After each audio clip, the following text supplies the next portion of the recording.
I'd like to continue now with our course on arranging a tune and finding your personal style.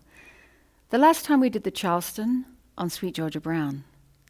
I'm going to stick with Sweet Georgia Brown now, but let's change it from a Charleston feel to a swing feel.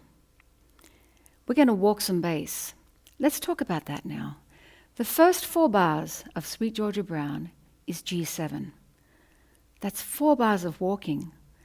How do we do that? Let me give you an example.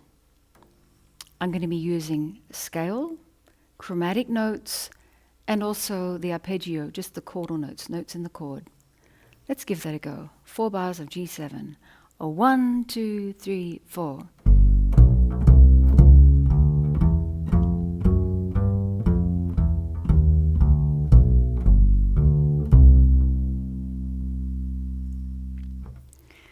So you might have noticed I was doing scales around the G7, sticking really basically all in half position in this part of the bass. A lot of chromatic notes. Maybe a chord. And then the root of the next chord. Okay, so how I think about walking through 4 bars on 1 chord, I think of it as just one arc of a line. You know, you can go up,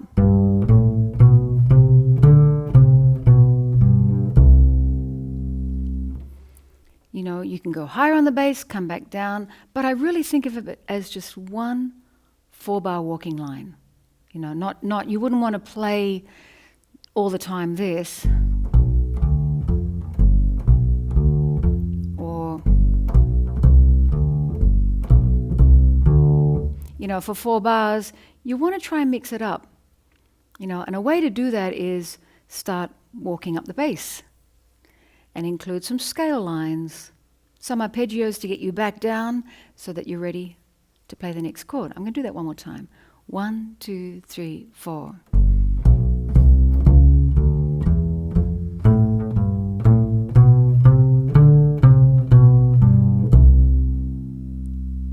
Now you notice I went up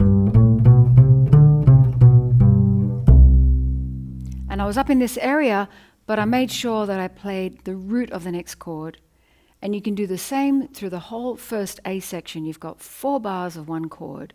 Just think it was one arc, one line through those 4 bars.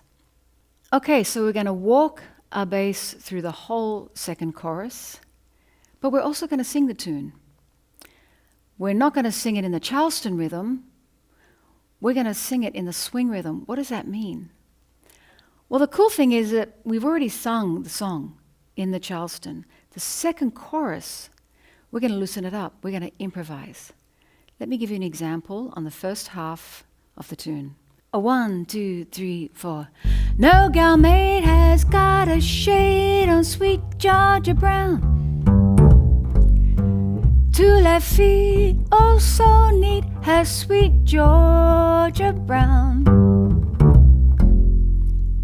Before we go further, I just want to say that when I'm improvising vocally, I can really simplify the bass line, you know, so that I can really concentrate more on the singing part.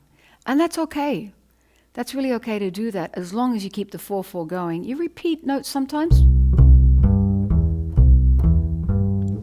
That's a perfectly acceptable line to play while you're trying to create a nice improvised vocal line.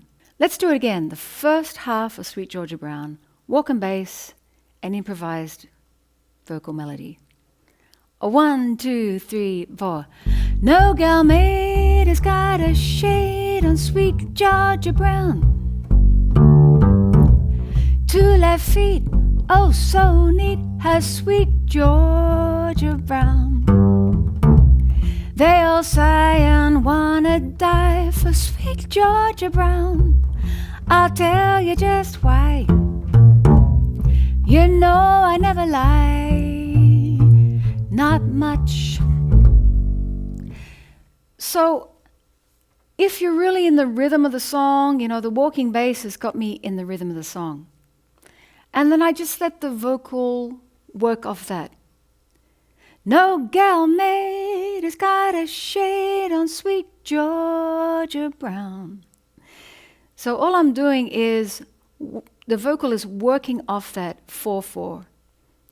And that allows me to improvise and be free and actually have some fun with the song.